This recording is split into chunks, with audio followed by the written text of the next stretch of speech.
Tu vois finalement que les rabbins, les juifs rabbiniques,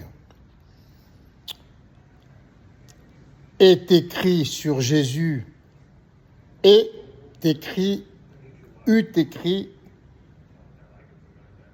sur Jésus dans des écrits,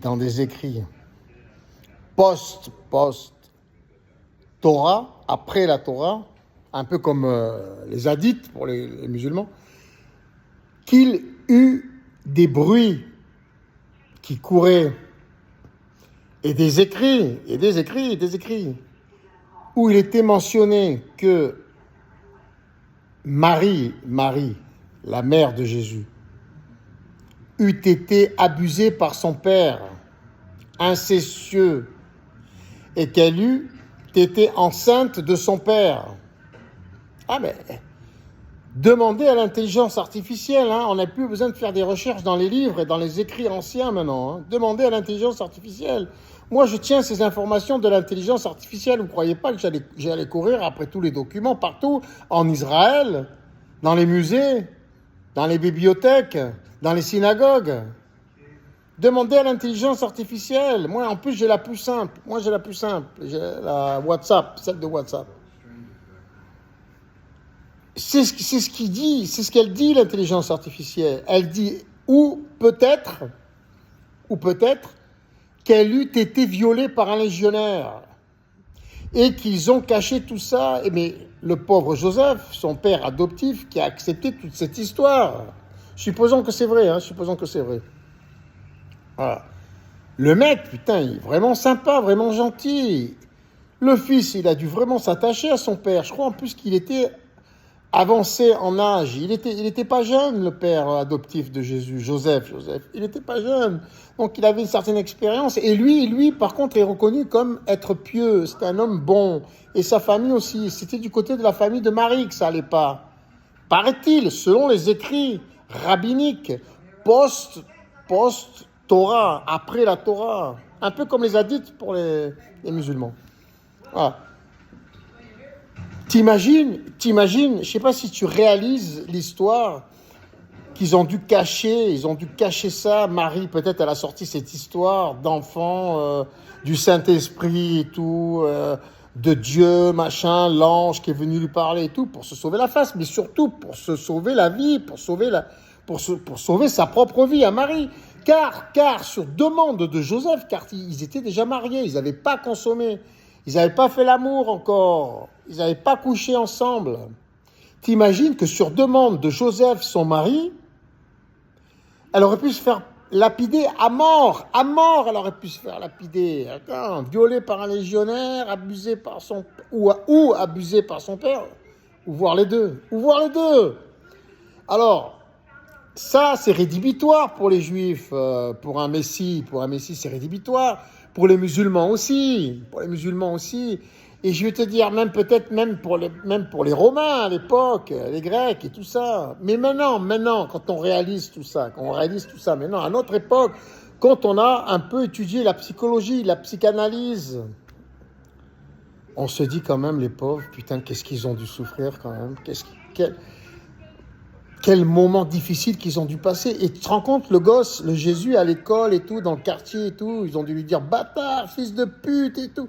Mais tout ce qu'il a dû souffrir, ce gosse. Et ce gosse, est-ce qu'il est né normal? Après, la mère, elle y est pour rien, peut-être, la pauvre, la Marie. Elle s'est fait abuser par son père et violée par un Romain.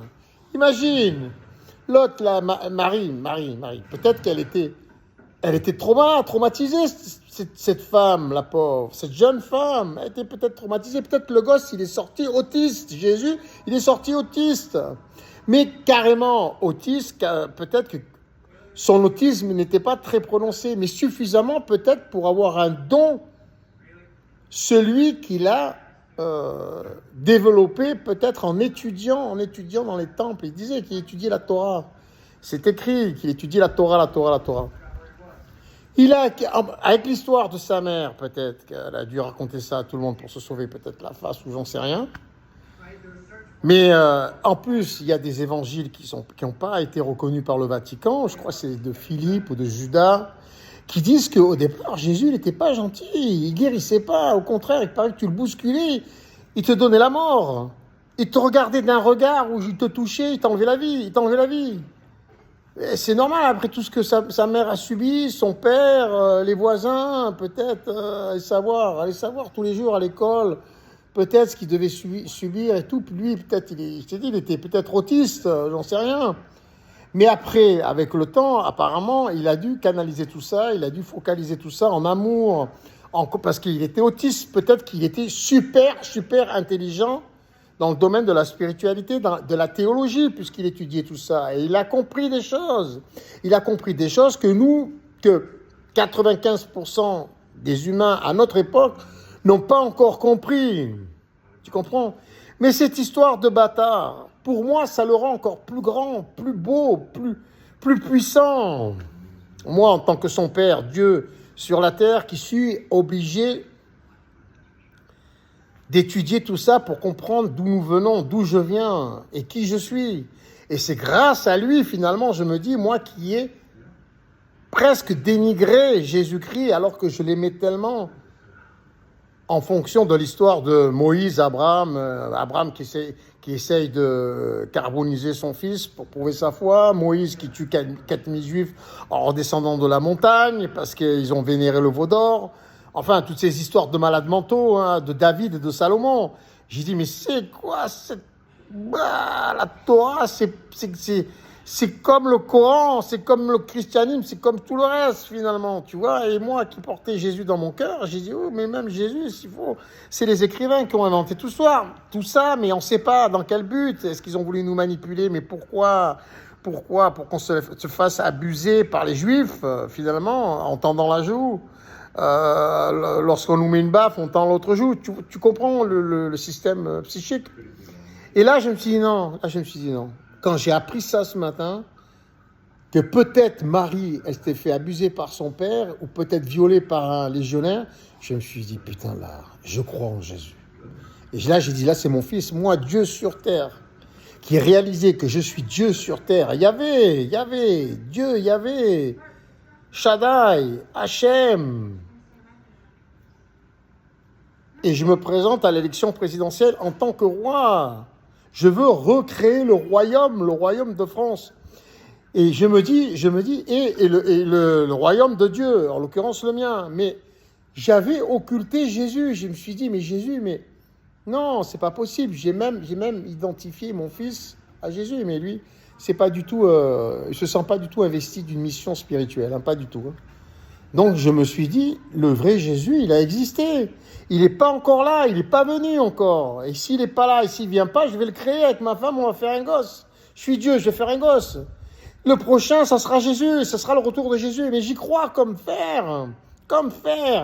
Parce que je me dis, le pauvre, qu'est-ce qu'il a dû en chier, sa mère et son père, avec les voisins, et toutes ces histoires, et ce légionnaire, peut-être que c'est vrai, ça a abusé, il a abusé d'elle, et son père aussi. Je me suis dit, mais putain, j'ai dit, peut-être ils ont voulu, les juifs rabbiniques, ils ont voulu dénigrer le Jésus, ils ont voulu le faire passer pour un faux prophète et tout, mais ils ont fait tout le contraire en fait. Il grandit encore plus dans mon cœur, je le considère encore plus comme mon fils préféré, le Jésus. Et je vais le créer avec ma femme.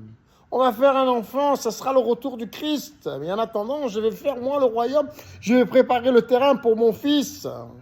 Je lui confie pas ma responsabilité, je me prends en main, je me prends en charge. Je vais déjà préparer le terrain avant qu'il arrive, avant sa naissance. Là, on est en 2026.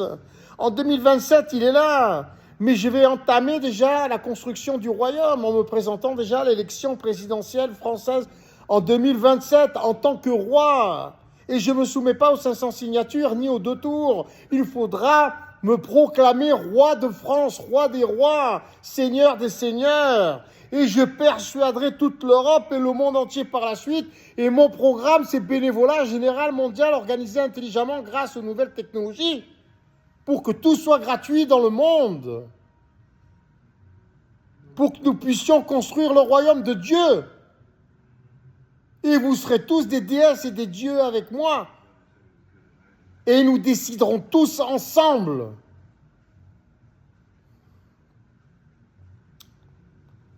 Moi, j'y crois comme fer. Moi, j'y crois comme fer, dur comme fer. Et si vous y croyez tous en même temps que moi, si vous avez la foi, ça fait de vous des filles et des fils de Dieu, mes enfants. Ça fait de vous des déesses et des dieux réellement. Et nous nous mettrons à construire réellement le royaume de Dieu, notre royaume sur la terre et dans l'univers. C'est qu'une question de foi. C'est ça notre motivation, si nous voulons créer notre nouveau monde. Vous comprenez? Réfléchissez-y. Réfléchissez-y. Me proclamer roi des rois sur terre, seigneur des seigneurs, ça fait de vous mes enfants. Et c'est tout bénef pour tout le monde. Et c'est écrit, tel que je vous le dis. Ainsi soit-il, et il n'en sera pas autrement, et il n'y a pas d'autre alternative.